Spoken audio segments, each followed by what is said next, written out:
पंचांग पहीनं पंचांग समन्ना पंचांग प्रहीनो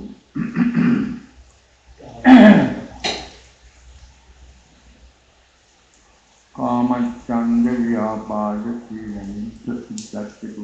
चिकित्सा निवारण महा प्रहाणेन पंचांग समन्नागतम् तर्क विचार प्रीति सुख एकाग्रता अंग भाग समन्नागत अंग भाग युक्त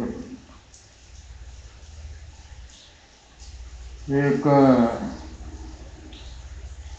ध्याने कल्पना समाधि पमनक निवे उपचार समाधि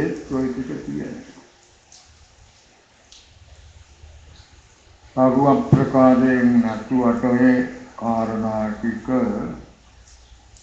उपचार समाधि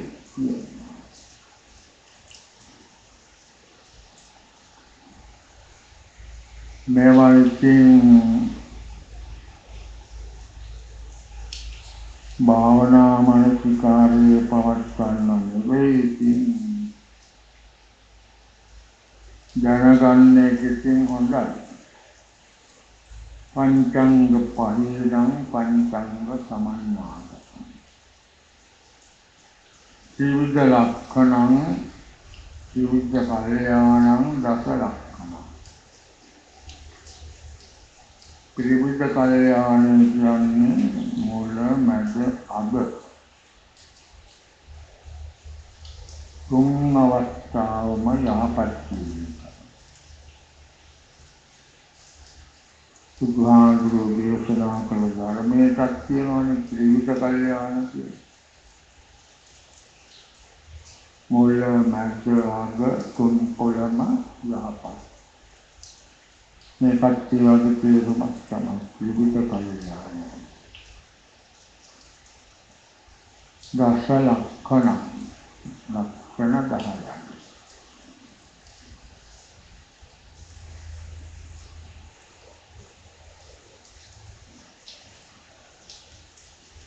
एक में श्रीमुख देशना अतुआने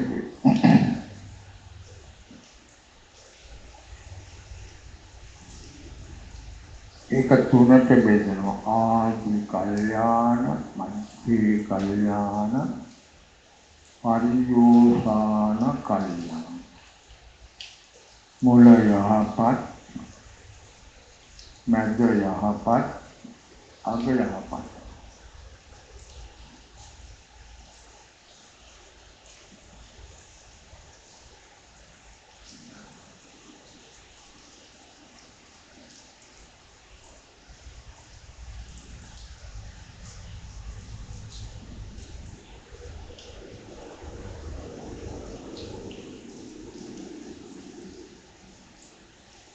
प्रथम ज्ञानयत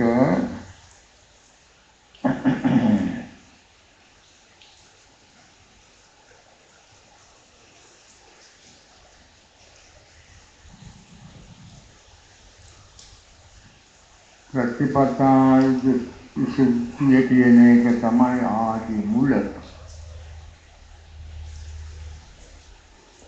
नीलांगत उपेक्षा भुवना मग संपांसना अग मूल मजागे ketika tingkat ketiga nama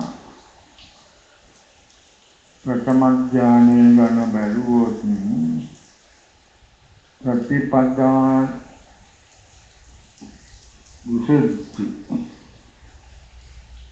प्रतिपदा विशुद्धि समय मूलक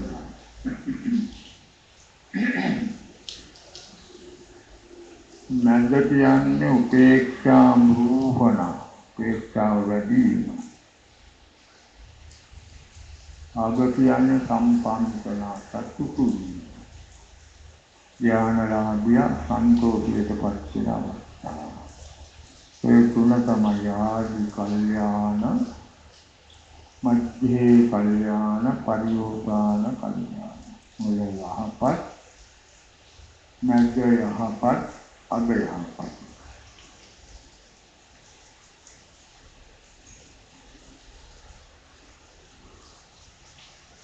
ප්‍රතිපදා විසුද්ධි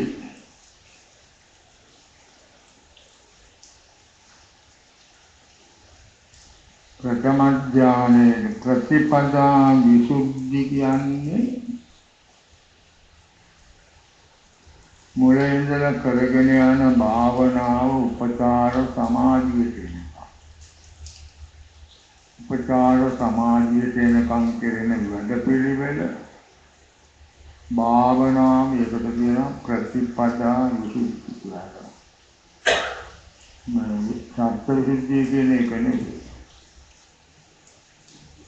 මුලින් ඉඳලාම සමාධි භාවනාව වඩලා ධ්‍යාන ලබන්නේ නැතු උපචාර සමාධියට ඒ කොටසට කියනවා ප්‍රතිපදා විසුද්ධි. ප්‍රථම ඥානය.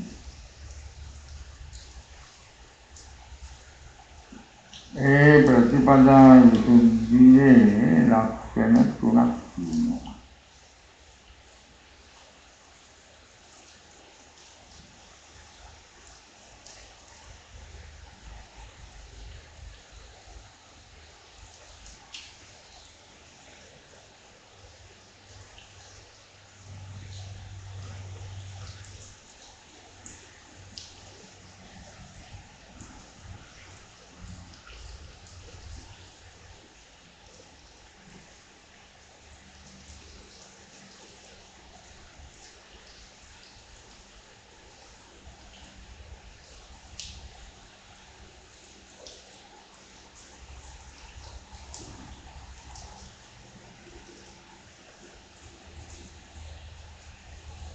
ප්‍රතිපදා විසුද්ධිය මුල ආදි ලක්ෂණ තුනයි.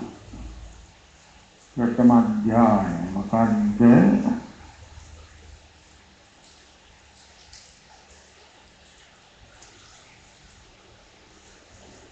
යෝපච්ච පරිපන්තෝ පතෝ චිත්තං උදුක්ඛති.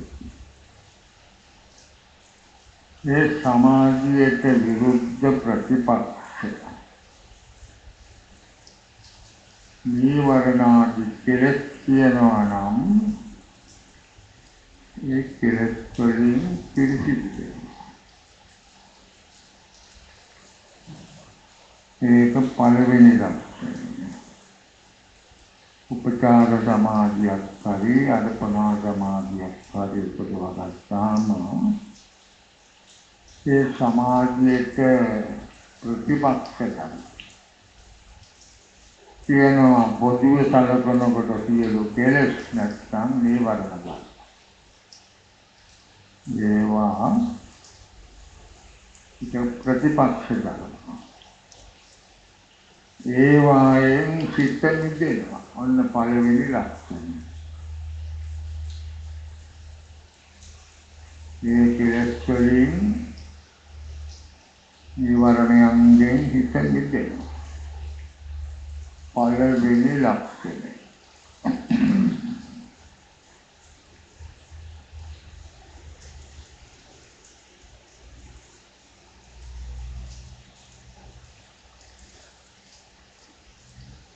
විසුද්ධත්තා චිත්තං මධ්‍යමං සමතං පටිපට්ඨි. මධ්‍යම සමත විමුක්ත කියන්නේ සමාධිය අර්පණා සමාධි. උපචාර සමාධිය ගන්නවා ඒක. ජීවිතේ අර්පණා සමාධිය. අර නිවර්ණ ධර්මයන්ගෙන් කෙලෙසුන්ගෙන් හිත මිදුම නිසා මධ්‍යමං සමත නිමිත්තං පටිපද්‍යති. ඒ අර්පණා සමාධියට හිත වැටිලා පවතින. අර්පණා සමාධිය සමාධියේ හිත පිහිටා සිටින. මේ දෙවෙනි ලක්ෂණය.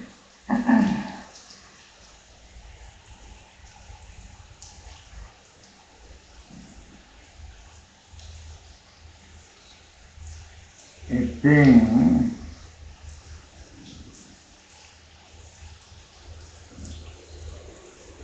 මේ අර්පණා සමාධියට සමවැදීම නිසා ඒකට පැනගත්තා බැසගත්තා. මේ ලක්ෂණ තුන.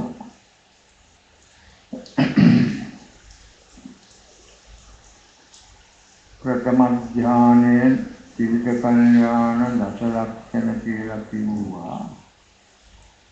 ත්‍රිවිධ කල්යාණයෙන් ආදි කල්යාණ මුල යහපත් බව. ඒ ආදි කියන්නේ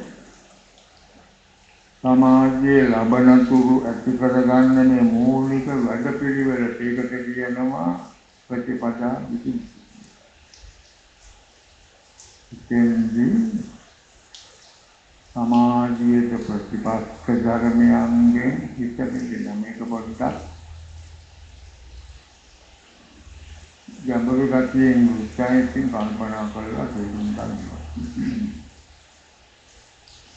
ඊළඟට මධ්‍යම සමත නිමිත්ත කියන්නේ සමාධිය. අර ප්‍රතිපක්ෂ ධර්මයන්ගෙන් හිත මිදුණ නිසා සමාධියේ පිහිටා. ඒ සමාධියේ පිහිටා සිටීම නිසා සත්‍ය පක්ඛන්ද විඥානකට පැනගත්ත බැලගත්තා.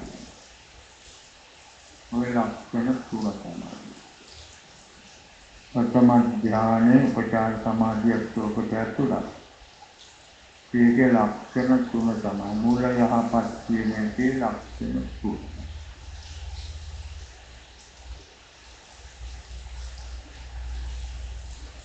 සමාධිය ලබා ගන්න තුරු මූලික වැඩසටහන ප්‍රතිපදා විසුද්ධි.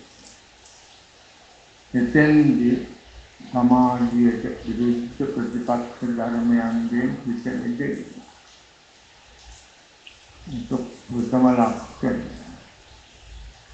ඒවෙන් හිත මිදිච්ච නිසා සමාධියේ හිත පිහිටා සිටිනවා.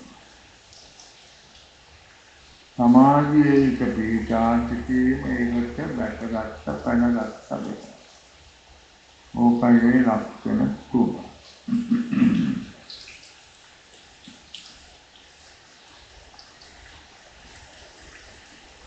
ඊළඟට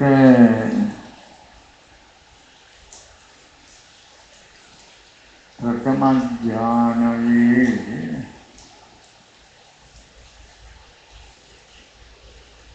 මධ්‍යේ කල්යාණ මැද යහපත් බව. මධ්‍යේ කල්යාණං මැද යහපත් බව. ඒකේ ලක්ෂණ තුනක්. මේකට කිව්වේ උපේක්ෂා භූවනා. භූවන කියන්නේ වැඩෙනවා කියන එක. උපේක්ෂා භූවනා උපේක්ෂාව වැඩෙන. මෙතෙන්දී උපේක්ෂාව වැඩෙනවා කියන්නේ.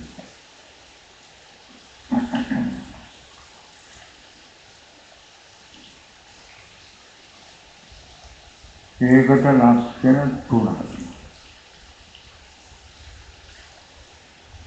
එකක් තමයි විසුද්ධං චිත්තං අච්චුතේ.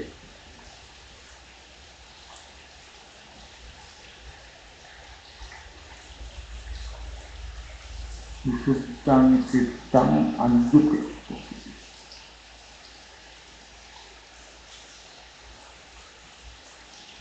දැන් මේ සමාධි භාවනාව ගැන කියන්නේ උපචාරාර්පණා සමාධිය ගැන කියන්නේ. එතකොට මධ්‍යමයේ ලක්ෂණ තුනයි. එකක් තමයි විසුද්ධං චිත්තං අච්චුතේ. අර කියාපු හැටියට සිත කෙලෙසුන්ගෙන් මිදෙනවා පිළිසිදු වෙනවා. මේ මධ්‍යම ලක්ෂණය ගැන කියන්නේ. උපේක්ෂා භ්‍රූහණා කියන්නේ උපේක්ෂාව වැඩෙනවා කියන එක. උපේක්ෂාව පිළිසිදු. මොකද උපේක්ෂාව පිළිසිදු. උපේක්ෂාව පිළිසිදුන්නේ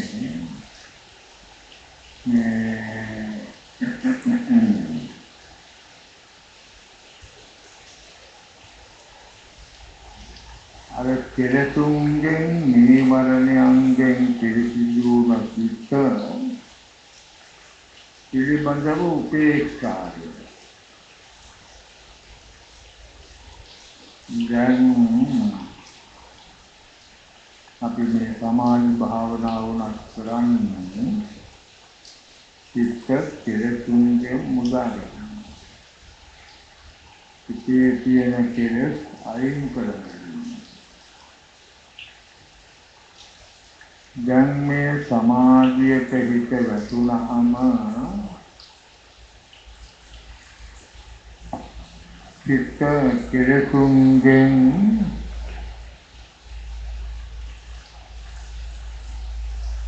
පිරිසිදු වෙනවා. සපතන්නේ වරණයෙන් නැත්නම් අනිත් කෙලෙස්න්නේ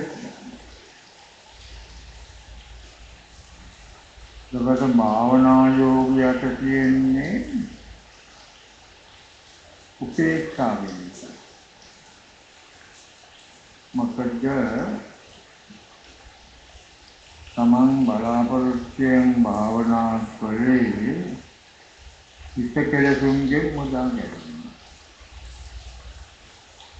දැන් හිත කෙලෙසුන්ගෙන් මිදී ආයි වෑයම් කරන්න අවශ්‍ය නැහැ. ආයි වෑයමක් අවශ්‍ය නැහැ. මනෙක් කලක් කියනවා කියලා ඉතින් පතරයක් කපලා මනෙක් හම්බ වුණාට පස්සේ ආයේ පතර කපන්න යන්න ඕනේ නැහැ. මුලින් ව්‍යායාම මොනවත් අවශ්‍ය නැහැ. මනෙක් හම්බ වෙලා. ඒ වගේ චිත්ත කෙලෙසුන්ගෙන් මුදා ගැනීමේ අපේක්ෂාවෙන් සමාධි භාවනාව කරයි. දැන් සිත කෙලෙසුන්ගෙන් මිදිනවා. නීවරණයන්ගෙන් කෙලෙසුන්ගෙන් මිදිනවා. අද්භූතයක් කියන්නේ භාවනා යෝග අපේක්ෂාව. දැන් කරන්න දෙයක් නැහැ. මොකක් කරන්න අවශ්‍යයි? සිත කෙලෙසුන්ගෙන් මුදා ගැනීමට භාවනා කළා. දැන් හිත කෙලෙසුන්ගෙන් නිදිලා. මොනවද කරන්න කියන්නේ? කරන්න තියෙන එකම දේ තමයි උපේක්ෂාව. කලිතු කටයුතු ඔක්කොම ඉතින් ඉවරයි. උපේක්ෂාව. ව්‍යායාම කිරීම භාවනා කිරීම ආරම්භය ඔක්කොම නවත්තලා උපේක්ෂා.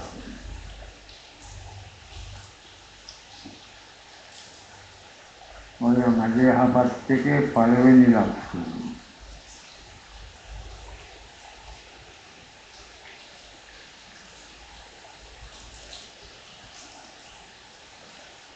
සමථ ප්‍රතිපන්නං අද්භූතෙක්ඛ. සමථ ප්‍රතිපන්න කියන්නේ දැන් සමාධියට වැටිලා බහැලා ඉන්නේ. මම භාවනා කරේ මොනවාට හිත සමාධිමත් කරගන්නයි භාවනා කරේ. දැන් ඉතින් හිත සමාධිමත් කරලා. සමථ ප්‍රතිපන්න කියන්නේ සමාධි භාවනාවේ සමාධියේ උපචාරාල්පනා සමාධියේ හිත පිහිටයි.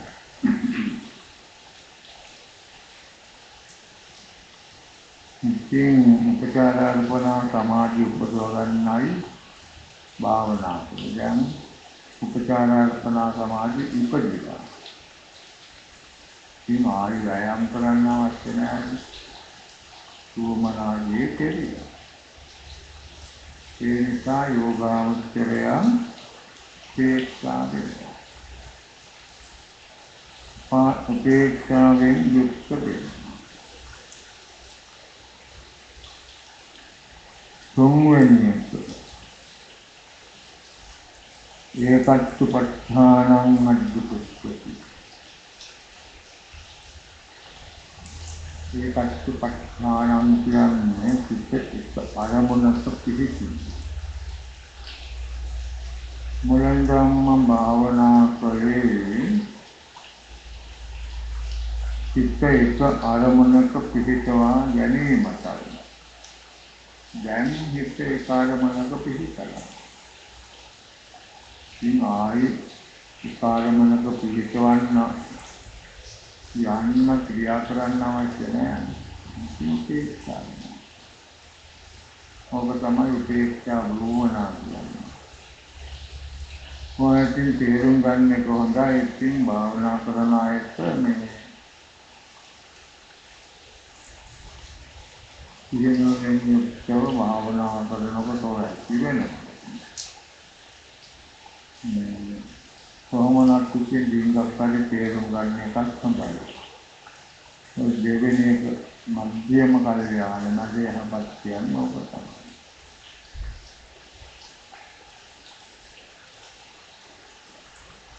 චිත්ත සමාධිමත් කරගන්න භාවනා කරලා සමාධිමත් වෙලා. ඒකේක්ෂාව. ඊළඟට ආරපණෝපචාර සමාධිය පිහිටවා ගන්න භාවනා කරලා දැන් ආරපණ සමාධිය පිහිටලා. ඉතින් ආයි කලෙදියක් නැහැ ඊළඟට චිත්ත එක අරමුණක පිහිටවන්නයි භාවනා කරන්නේ. දැන් ඉතින් ඒක ආරමුණක පිහිටලා. ඒකට සුවමනාවක් යම්කවත් මහන්සි වෙනවා. තුන්වෙනිදීම උපේක්ෂා වෙනවා. මධ්‍ය කල්යාණ කියන්නේ ඕක තමයි. ඒක සම්පූර්ණයෙන්ම තේරුම් කර දෙන්න බෑ. යන්තම් හරි ඇඳීමක් ඇති කර ගන්නවා නම් ඒක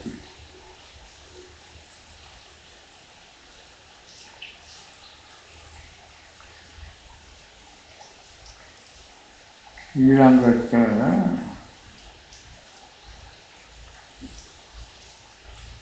අන්‍යෝකාන හරියන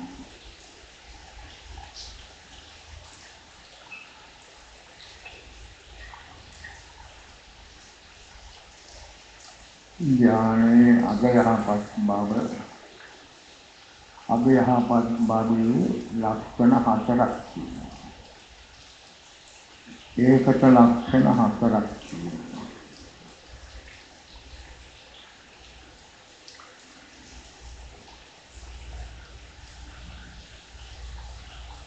ඒක සම්පන්නකනා කියවන් හසුතුයි.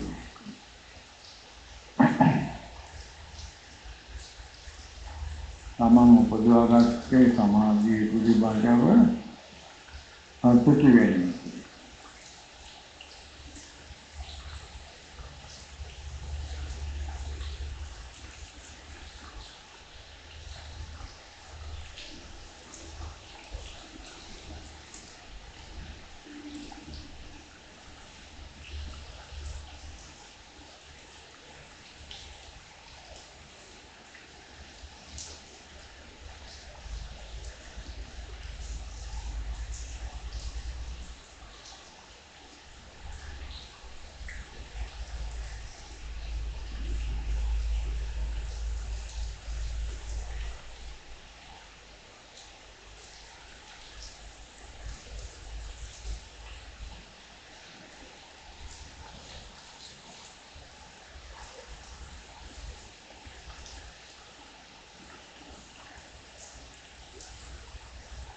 අත්ථානං ධම්මානං අනතිවත්තනත්තේන සම්පන්නනා කියන්නේ සතු. ඒ ධර්මයන්ගේ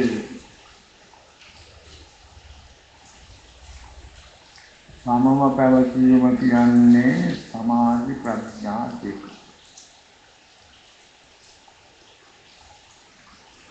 සද්ධා, වීර්ය, සති, සමාධි, ප්‍රඥා. පහක් කියනවානේ. පහෙන්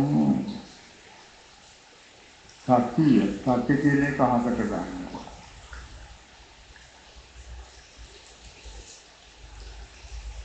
මොකද සතිය කියන එක හැම තැනකම අවශ්‍යයි. හැම ව්‍යංජනයකටම ලුණු අවශ්‍ය වගේ හැම තැනකම අවශ්‍යයි සතිය කියන්නේ.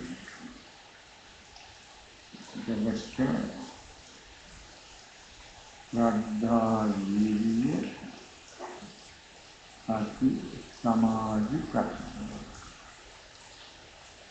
ශ්‍රද්ධා, ප්‍රඥා, වීර්ය, සමාධි. මේ දෙක සමතලයේ පිහිටන්නේ.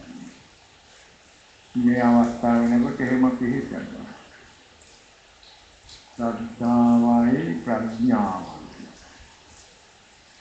ශ්‍රද්ධා, ප්‍රඥා දෙක සමතලයක සමබරතාවයේ පිහිටනවා. එකක් අනික ඉක්මවා යන්නේ අනතිවත් කියන්නේ ඒකයි. ශ්‍රද්ධාව විස්තර වෙන්නේ නැහැ. ප්‍රඥාව විස්තර වෙන්නේ දෙක සමව. එක වියේ බැඳි ගොනු වලක් වගේ සමහර උපමා කියනවා අද කිව්වත් ඒව නැහැ. අරක්යක් දකින්නවා. එක වියේ බැඳි ගොනු වලක් වගේ සමතලයක සමබරව පිළිගන්න ඕන සද්ධාවයි ප්‍රඥාවයි. ඊළඟට වීර්යයි සමාධියයි. වීර්ය වැඩි වුණොත් උද්දච්චයට යනවා, සමාධිය වැඩි වුණොත් උදාසීන කමට යනවා. මේ දෙක තුන ගිහිල්ලා වීර්ය සමාධිය සමතාවයේ තියෙනවා. අද්ධා වැඩි වුණොත් මෝඩ සද්ධාමට යනවා. ප්‍රඥා වැඩි වුණොත් කපටිකමට යනවා. මේ දෙක යන්නේ නැතුව සමතලයේ පිහිටන් සද්ධා ප්‍රඥා දෙක සමව පිහිටන්. වීර්ය සමාධි දෙක සමව පිහිටන්. අනතිවත් කරන්නේ කියන්නේ එකක් ඉක්මවල අනික යන්නේ නැහැ දෙක සමව. එක වීර්ය බැඳි ගොනු වලක් පාදු සමව යනවා. අන්න එතකොට සම්පාන්තය. ඉතින් ලොකු සත්‍යයක් තියෙනවා. බොහෝම හොඳ මිහිරි සියුම් සත්‍යයක් තියෙනවා. සම්පාන්තනා කියන්නේ ඒකයි. මොකද වීර්ය සමාධි දෙකක් ශ්‍රද්ධා ප්‍රඥා දෙකක් එකක් ඉස්සරහට යන්නේ නැතුව සමතලයක සමබරව යනවා. ඒකත් හරි සන්තෝෂයි. සතුටක් සම්පාදනා කියන්නේ සතුට. සාමාන්‍ය සතුටක් නෙවෙයි නිකම් භාවනාවෙන් එන සියුම් මිහිරි සතුටක් සම්පාදනා. ඔය අභයහපත් කියන එකේ එක ලක්ෂණයක් තමයි. ඊළඟට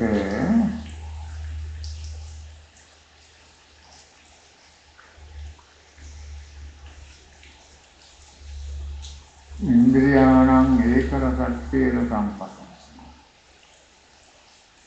ඉන්ද්‍රිය කියන්නේ සද්ධා, වීර්ය, සති, සමාධි, ප්‍රඥා. මේ ඉන්ද්‍රිය පහ ඒක රස කියන්නේ එක ක්‍රියාවකට යොමු වෙනවා.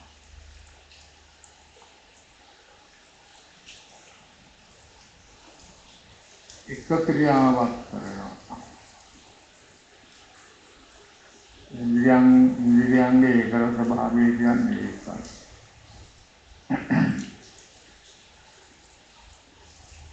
ශ්‍රද්ධා, වීර්ය, සති, සමාධි, ප්‍රඥා. ඉන්ද්‍රිය පහ ඒක රස භාවය එකම ක්‍රියාවකට යොමු වෙනවා කියන එක. එතකොට සතුට ඇති වෙනවා. දැන් ගුරු කොත්තමල්ලි බටු කටවල වල ආඩතෝස. වස් වගේ වෙන වෙනම ගැඹුවොත් වෙන වෙන රස. ඉඟුරු වල වෙන රහ, කොත්තමල්ලි වල වෙන රහ, බටු වල වෙන රහ, බටු වල බටු ආඩේව පහේ රස පහක් තියෙනවා. රස පහක් තියෙනවා.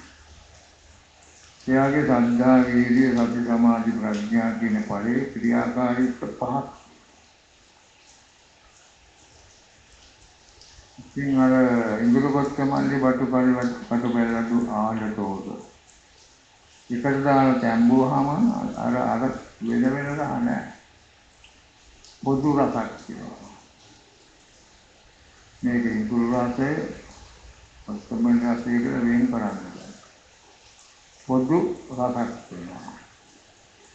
ඒ වගේ සද්ධා, වීර්ය, සති, සමාධි, ප්‍රඥා ඉන්ද්‍රිය ධර්ම පහ තම තමන්ට අයිති ක්‍රියාවන් එකට එකතු වෙලා කරනකොට ඒකට තමයි ඒක රස භාවය කියලා කියන්නේ. ඉන්ද්‍රියන්ගේ ඒක රස භාවය. සද්ධාදී ඉන්ද්‍රියන් ඒකට ක්‍රියා කරනවා. ඉතින් භාවනා යෝගියට හරි සතුටක් මේ සාමාන්‍ය සතුටක් නෙමෙයි. ඉතාම සියුම් මිහිරි සත්‍යක් ගෙනෙනවා. ඒකයි වෙන්නේ.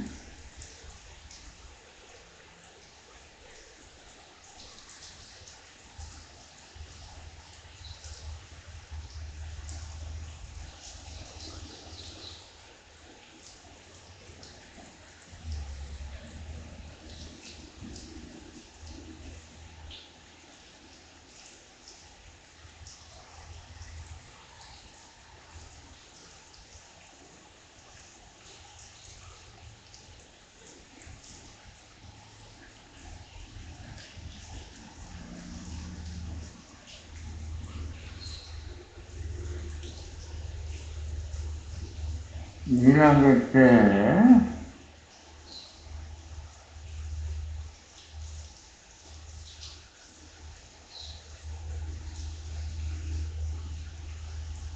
වීර්ය සමතාවය. මෙතෙන්දී මේ කටයුතු වලට අවශ්‍ය වෙන ආකාරයට වීර්ය සමතාවය කියනවා. ඒ සමාධියටත් ඒක අවශ්‍යයි. වීර්ය සමතා. මාර්ගඵල ලබන්නත් ඒක අවශ්‍යයි. වීර්ය සමතාවය. වීර්ය සමතාවය. වීර්ය අඩුත් නැහැ, වැඩිත් නැහැ. අඩු වැඩි නැතුව සමතල සාමයේ වීර්ය ඒකට කියනවා වීර්ය සමතාවය.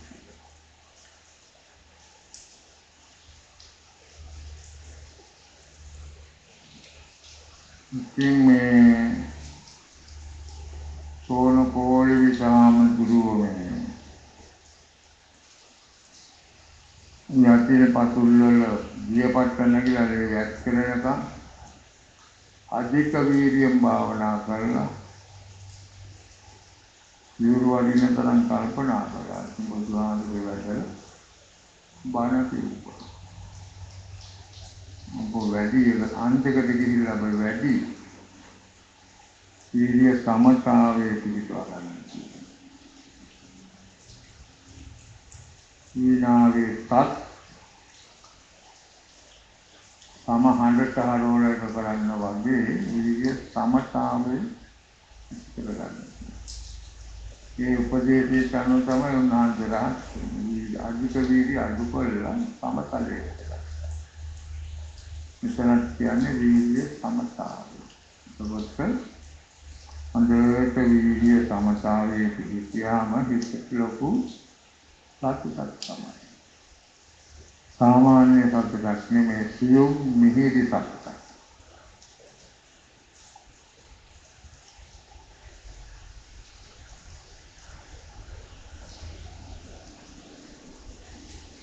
මේ කාරණා තුන සේවනය කරනවා. මෙතෙක් කියපු කාරණා තුන නැවත නැවත සේවනය කරනවා. අර ධර්මයන්ගේ අනිමත් වෙනස්තාවය එකක් අනිකට ඉස්සෙල්ලා යන්න නැතිකම ඒකර ස්වභාවය වීර්ය සමතාවය මේ ඔක්කොම එකට ක්‍රියාවට නැගෙනකොට ඒ භාවනා යෝග්‍යයට ලොකු සතුටක් ඇති වෙනවා. ඔබ තමයි අවසාන එක. නෝරක බොහෝ විස්තර කියනවා කියලා දෙන්න යන්න මතක තියාගන්න බෑ. ජීංගක් තේරුම් ගන්න ඕන හින්දා තමයි ඔය කියලා දුන්නේ. විද්‍යාවේ එකට යන්නේ නැහැ.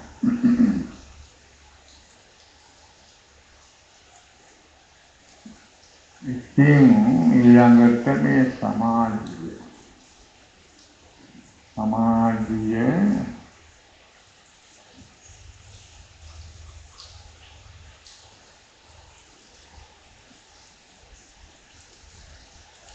දැන් ඔය ප්‍රථම ඥානය ගැන කිව්වේ. ප්‍රථම ඥානය උපදවාගත්ත යෝගාවචරයට පුළුවන් දෙවෙනි ධ්‍යානය උපදවා ගන්න. හැබැයි ඒකට ක්‍රමයේ තියෙනවා. ක්‍රමේ නැතුව කළාට හරියන්නේ නැහැ. ප්‍රමාණිකූලව කලේ නම් තමන් හොඳට මෙහෙම්පත් වෙනවා මිසක් දෙවෙනි ධ්‍යානෙ හම්බෙන්නේ නැහැ. ඒකෙදි ආයුෂ පිළිවෙලක් තියෙනවා. බුදුහාමුදුරුවෝ මේකට උපමාවකුත් දේශනා කළා තියෙනවා. කන්දක් පුදෙන්න දෙන. මේ දෙනට හිතෙනවා කන්දෙන් පහළට බැහැලා මීට කලින් නොකෑ තනකන්නත් නොදිව් පැම්බොන්නත් ඕන. ඉතලා හිතන් මේ දෙන මොකද කරන්නේ? ඉස්සරහ කකුල් දෙක හරියට පිහිටව ගන්න නැතුව පස්සේ කකුල් දෙක උස්සනවා.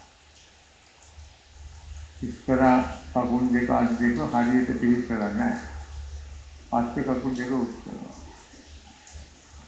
ඉන්නේ කන්දෙන් පෙරලිලා කන්දෙන් වැටිලා පෙරලිලා යනවා. මේ නොකෑ තනකන්නවත් නොදිව් පැම්බොන්නවත් සම්බේන්නේ නැහැ. එයා ගිය මග වැරදි. ආයේජයෙන් කියනවා නම් ප්‍රථම ධ්‍යානයේ ශක්තිමත් කරගන්න නැතුව දෙවෙනි ධ්‍යානය ලබන්න යනවා. අර දෙනට වෙච්ච දේ තමයි වෙන්නේ. දෙනට කලින් කාපු තන කන්න පැම්බොන්නක් නැහැ. අලුතෙන් තන කන්න පැම්බොන්නක් දෙකම නැති වෙනවා. මේ යෝගාවචරයට යාදන් මේ ප්‍රථම ඥානයේ සුද්ධ පවිත්‍ර කරගන්න නැතුව හරියට ආදාගන්න නැතුව දෙවෙනි එක ගන්න හදනවා. එතකොට මොකද වෙන්නේ? බුදුහාමුදුරුවෝම දේශනා කරන උපමාවෙන් යෝගාවචරය භික්ෂුවක් අර භික්ෂුවට වෙන්නේ තරකම තමයි. ඊට පස්සේ ප්‍රථම ඥානයක් නැහැ දෙවෙනි එකක්. දෙකෙන්ම පිළිලා. මොකද ගිය මග වැරදි. ගිය මග වැරදි. මේ නිසා නිවැරදි මාර්ගයට යනවා. මොකක්ද යායුතු මාර්ගය?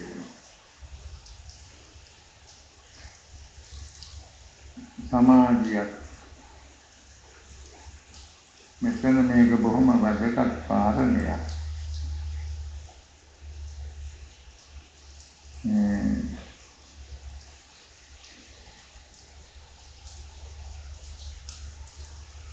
මම ධ්‍යානයක් මට ධ්‍යානයක් කියලා මං ධ්‍යානයක් උපදෝගෙන ඉන්නේ කිව්වට ඒ කිව්වට හරියන්නේ නැහැ.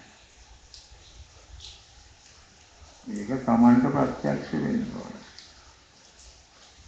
එහෙම නැත්නම් ගුරුයා අසුරු කොටගෙන හෝ ඒක හොයා ගන්න දැනගන්න.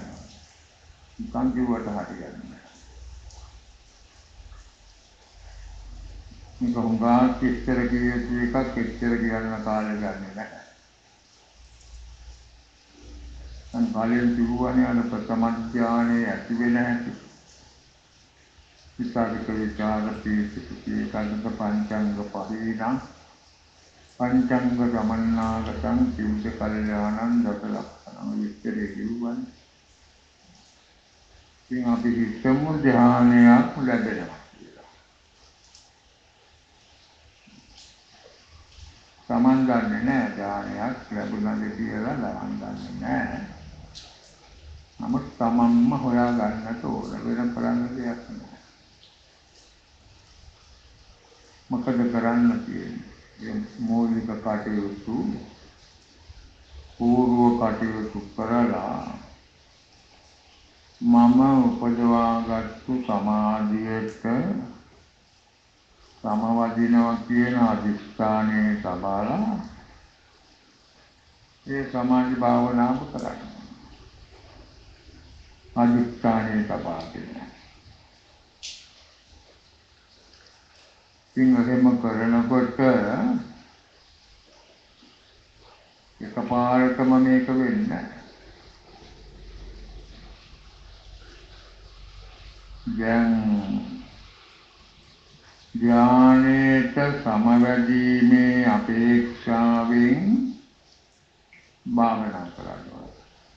දැන් යෝගාවචරයට ඕන කරන්නේ තමන් උපදවාගත්තු සමාධියට සමවදින්න. පූර්ව සුත්‍යාදී අනම්මනම් ඔක්කොම කරලා ඉවර වෙලා මම මෙතෙක් භාවනා කරලා උපදවාගත්තු සමාධියට සමවදිනවා කියන අදිස්ථානයේ සම්බලා පුරුදු පරිදි සමාධි භාවනාව කරා. එහෙම කරනකොට වරක් දෙකක් නෙමෙයි බොහෝ වාර ගානක් කරනකොට ඒ අර්පණා සමාධියක් ධානයක් පහළ වෙලා නම් කියනවා නම් ඒ සමාධියට හිත වැටෙනවා. සමාධියේ හිත පිහිටෙනවා. ඉතින් ඔය ඒ සමාධියේ හිත පිහිටන්න එම අධිෂ්ඨාන කරලා කරන්න ඕනේ. ඵල සමාපත්තියේ වෙනස් ආකාරයක එකක් නිරෝධ සමාපත්තියක් වෙනස් ආකාරයක එකක්. මේ කියන්නේ සමාධිය පිළිබඳව. මේ සමාධියක් උපදවාගත්තනම් දැන් මේ සමාධිය අර කලින් තුවන චිත්ත වීතියක පහළ කියලා දැන් පහනේ. දැන් අධිෂ්ඨාන කරලා භාවනා කරනකොට හත තමයි. සාමාන්‍ය චිත්ත වීතියක ජවන් සිත් 7යි ඔක්කොම 17යි වෙන්නේ. ජවන් සිත් 7ක් පහළ වෙනවා. ඉතින් කාමාවචර සිත්වල ඔය චිත්තක්ෂර 17න් 17ට භවංගයට වැටිලා තමයි මේ චිත්ත වීති චිත්ත තරංග වගේ පවතින. කාමාවචර සිත්වල එමය. චිත්ත වීතියෙන් වීතියටම භවංගයට වැටෙනවා. චිත්ත වීතියක් ඇති වෙනවා භවංගයට වැටෙනවා ආයි චිත්ත වීතියක් ඇති වෙනවා ආයි භවංගයට වැටෙනවා. කොහොම තමයි මේ චිත්ත පරම්පරාව පැවැත්වෙන්නේ. චිත්තේ කැරලි වාගේ තරංග වාගේ. सामान्य चित्त वीतियक जवान चित्त कताई चित्तक्षण 10යි. මේ ජවන් සිත් 7 මේ ජවන් සිත් 7 අපිට මාදි මේ සමාධි යමාදි හත මාදි ඒක වැඩි වෙන්න ඕන. ඉතින් අධිෂ්ඨාන කර කර භාවනා කරනකොට එක චිත්ත වීතියක ජවන් සිත් 7යි පහළ වෙන්නේ. අර අධිෂ්ඨානයේ ඥාන යෝගාවචරයාගේ 8 9 10 පහළ වෙනවා. අන්න 7ක් පහළ වෙලා භවංගයට වැටෙන්නේ. දැන් 7 නෙමෙයි 8 9ක් 10ක් පහළ වෙලානේ භවංගයට වැටෙන්නේ. තවත් ඉතින් අධිෂ්ඨාන කර කර භාවනා සමාධියට යනවා. ඥානපදීසින් 15ක් සිත්ක් ජවන් සිත් ඇති වෙලා තමයි භවංගයට වැටෙන්නේ. තවත් පුරුදු කරන්න ඕන. 50ක් 100ක් එක දිගට 50ක් 100ක් ජවන් සිත් පහළ වෙලයි භවංගයට වැටෙන්නේ. තවත් පුරුදු කළාම සිය ගණන්, දහස් ගණන්, ලක්ෂ ගණන්, කෝටි ගණන්, කෝටි ප්‍රකෝටි ජවන් සිත් පහළ වෙනවා භවංගයට බහින්නේ. අර භවංගයට බහින්නේ නැතුව ජවන් සිත් පහළ කරමින් ඉන්නවා කියන එක තමයි ධ්‍යාන සමාපත්තිය කියන්නේ. අපිට වෙන අරමුණක් දැනගන්න අරමුණක් එන්න භවංගයට හිත බහින්න. දැන් මේ උපචාර සමාධියේදී ඉඳලා හිතලා වාරෝමිය දැනෙන්නේ ඒකයි. උපචාර සමාධියේදී ඉඳලා හිතලා වැඩි නෙමෙයි. සත්‍යයක් සමාරක් වෙන අරමුණකට යනවා. ඒ භවංගයට වැටිලා. ඉතින් භවංගයට වැටෙන්න ඕනේ අපේ හිත වෙන අරමුණක් ගන්න. දැන් මේ සමාධිය පුරුදු කළාම භවංගයට වැටෙන්නේ නැහැ. සිය දහස් ලක්ෂ කෝටි ගණන් එක දිගට ජවන් සිත් හිතෙනවා. දවස් ගණන් ඉන්න බෑ. ඉතින් වරුවක් සමාදක් සිටියයි. අධිෂ්ඨාන කළා ඒ භාවනාව ඉවරනකම්ම ජවන් සිත් පහළ. එතකොට එකම එක හිතක් පිට යන්න බෑ. මොකයි අර්පණා ශක්තිය කියලා කියන්නේ. අර්පණා තමයි ශක්තිය එක තමයි. ඒ අධිෂ්ඨානය පුරුදු කරගන්න. පුරුදු කළාම එකම එක හිතක්වත් පිට යන්නේ නැහැ සමාධියට වැටුණාට පස්සේ. මේ ජවන් සිත් පහළ වෙමින් පවතිනවා භවංගයට වැටෙන්නේ නැහැ. භවංගයට වැටෙන්නේ තමන් කල අධිෂ්ඨානේ පැයක් අධිෂ්ඨාන කළා නම් පැය අවසන් වෙනවා. පැය දෙකක් අධිෂ්ඨාන කළා නම් පැය දෙක අවසන් වෙනවා. මේ කිව්වට ඉතින් අපි පැයකට වැඩි භාවනා කරන්න එපා කියලා තියෙනවා.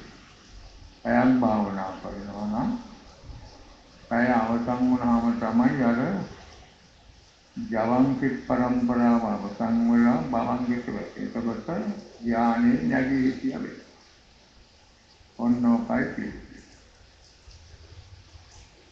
ඉතින් ඔහොම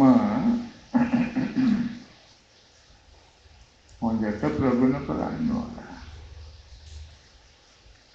සිය ගණන් වාර සමාධියට දහස් ගණන් වාර සමාධියට සමවැදි අඩු කරලා වැඩි කරලා පැයක් ඉන්නවා සමාධියෙන් තත්පර 10ක් ඉන්නවා 20ක් ඉන්නවා අඩු කාලයක් වැඩි කාලයක් ඒ නිතරම ප්‍රගුණ කරලා පුරුදු කරන්න. එතකොට ඉතින් ඔකට තමයි බුදුහාමුදුරේ දේශනා කරලා තියෙන්නේ. මේ අතිත්‍යලාභී අපතිරලාභී කියලා කියන්නේ සම්පහාතුයෙන් ලබන සුළු කියලා දේශනා කරලා එහෙම ප්‍රගුණ කරලා. දැන් ඉතින් වන්න ප්‍රථම ඥානය හොඳට ප්‍රගුණ. සමන්ත පැය භාගයක් ඉන්න කියලා හිතනවා නම් ධ්‍යානයෙන් පැය භාගයක් ඉන්න පුළුවන්. පැයක් ඉන්න කියලා හිතනවා නම් පැයක් ඉන්න පුළුවන්. අර පුරුදු පාරේ කාර්යය. ඒක අවශ්‍යන සම්මා අධිෂ්ඨාන පච්චේකන කියලා අත්කාරාකාරයෙන් පොඩ්ඩක් මේවා සීකර ගන්න ඕන.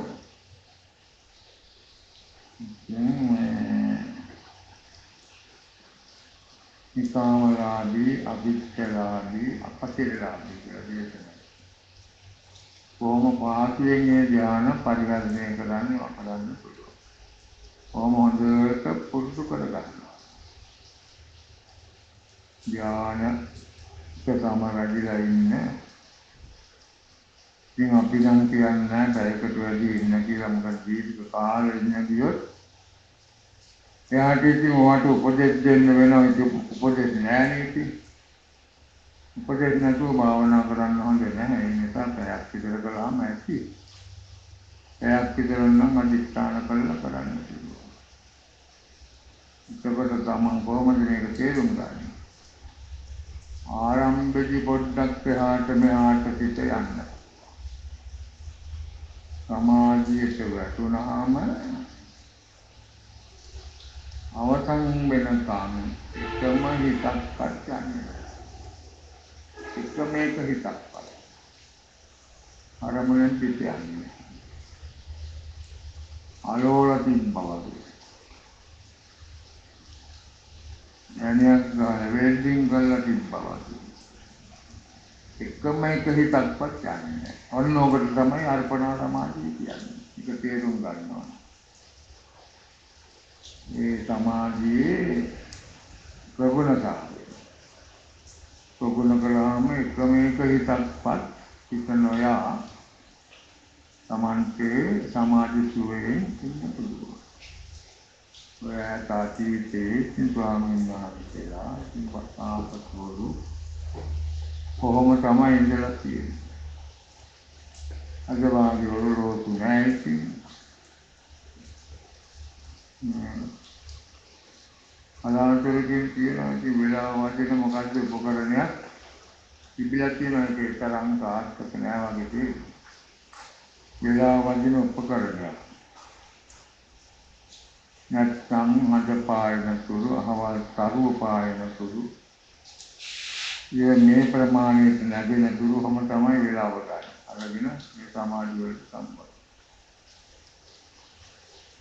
ඔබට එහෙම ප්‍රගුණ කළා ඊට පස්සේ තමයි අනිත්‍යව ගැන කල්පනා කරන්න තියෙන්නේ. ඔය ප්‍රගුණතාවයේ කරගන්න නැතුව යන්තම් ධ්‍යානයක් උපදවාගෙන දෙවෙනි ධ්‍යානය උපදවා ගන්න ඕන කියලා ධ්‍යානන් අර දෙනට වෙච්ච දේ තමයි. පළවෙනි එකක් නෑ දෙවෙනි එකක්. දෙකෙන් ඒ නිසා පළවෙනි එක හොඳට ප්‍රගුණ කරගෙන වශී කරගෙන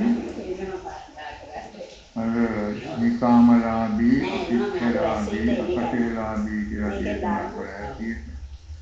බොහොම පහසුවෙන් කැමැති ඇතිවෙකට බහුල වශයෙන් මේ සමාජයේ ඉන්න පුළුවන් ආකාරයට අදාගෙන ඊට පස්සේ තමයි එතනින් එහාට යනවාද කියලා කල්පනා කරන්න තීරණය ගන්න. ඒක අනිවාර්යයෙන් කරන්න ඕන. සමාධියට සමවැදිලා ඒ විතරක විචාර දීටි සුඛේ කාග්‍රතා කියන අංග පහෙන් යුක්ත ප්‍රථම ඥානයට සමවැදිලා හොඳට ප්‍රගුණ කරන්න. ඒකත් ඕන වෙලාවක හිතියදී පැය භාගයක් පැයක් ඒ සමාධියේ ඉන්න පුළුවන් අදිස්ථාන. ඒ තරමට ප්‍රගුණ කරන්න පුළුවන්. මොදේට ප්‍රගුණ කරාම එහෙම පුළුවන්. ඒ සුපුජාන්තිරු මේ ආතේ දක්ෂිනාගේ පුජ්‍යයන්ගේ අගටැන්ලදී සුපුජාන්තිරු ඒ මෛත්‍රී ධානයේ හොඳට වශී කරගෙන ඉන්න පාඩියාම ඉතින් මේ මුලට ගිහිල්ලා වෙදරායේදී මොනවාරි ආහාර පාන ටිකක් ගේනකම් ඉතගෙනම මෛත්‍රී ධානයේ සමවදිනවා. ඒ තරමට ප්‍රගුණ කළා. හිතන එක විතරයි. ධානයේ සමවදිලා මේ දායකවරු මොනවද කියනත් පාත්‍රයට පූජා කරන්න එනකොට ළඟටම එනකොට ධානයෙන් නැගී හිටිනවා. මෛත්‍රී ධානයෙන් නැගී හිටලා තමයි දාන පිළිගන්නේ. ඒ නිසා මේ ශාසනයේ දක්ෂිනාහර පුජ්‍යලයන්ගෙන් අගටෙන් ලැබුවා. මේ ධාන පුරුදු කළා මේක පුළුවන් හිතගෙන උනත් පුළුවන්. හොඳට ප්‍රගුණ කරන්න. නාඩි 5ක් වුණත් පුළුවන්. නාඩි 5ක් 10ක් වුණත් ඒවා කරන්න පුළුවන්. මේක හොඳ ප්‍රගුණ කාර්යයක්. මේ ව්‍යායාම කරලා බලන්න ඕන. දැන් ඉති විරාම අවසන් වුණා. ඉතින් කොහොම තමයි මේ පැත්තේ කටයුතු තා බොහොම තියෙනවා. ඒක කියාගෙන ඒවත් ඉතින් ඉතින් කියන්න වෙලාවක් නැහැ.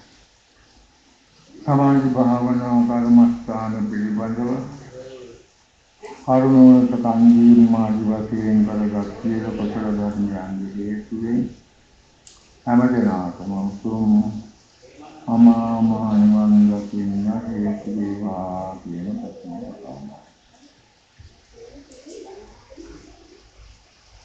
මේකෙන් කියන්නේ ඔකට තමයි.